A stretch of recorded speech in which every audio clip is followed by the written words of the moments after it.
काल मुख्यमंत्री देवेंद्र फडणवीस यांच्या अध्यक्षतेखाली मंत्री समितीची बैठक झाली आणि या बैठकीमध्ये महाराष्ट्रातल्या ऊस उत्पादक शेतकऱ्यांच्या ऊसाच्या बिलातून प्रति टन 15 रुपये कापून घेऊन त्यातले 5 रुपये पूरग्रस्तांच्यासाठी द्यायचे आणि 10 रुपये मुख्यमंत्री निधीला जमा करायचे अशा प्रकारचा निर्णय झाला। म्हणजे एक प्रकारे पूरग्रस्तांच्या नावाखाली राज्य सरकारनं शेतकऱ्यांच्या ऊसाच्या पैशावर दरोडा टाकायचा प्रयत्न केलेला आहे। वास्तविक पाहता यावर्षी अतिवृष्टीमुळे ऊसाचं उत्पादन सुद्धा एकरी 10 ते 12 टनानं घटलेलं आहे हे सरकारला माहिती आहे। म्हणजे अतिवृष्टीचा बाधित ऊस उत्पादक शेतकरी सुद्धा आहे। महापुरामध्ये आणि अतिवृष्टीमध्ये ऊसाचंही नुकसान झालेलं आहे। असं असताना टनाला 15 रुपयाचा दरोडा ऊस उत्पादकांच्यावर पडतोय।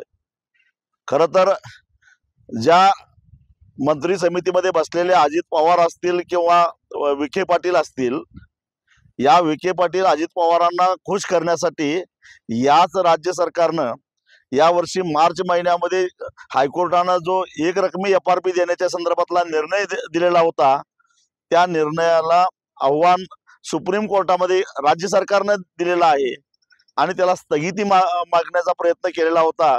सुदैवानं कोर्टानं राज्य सरकारची मागणी फेटाळून लावली।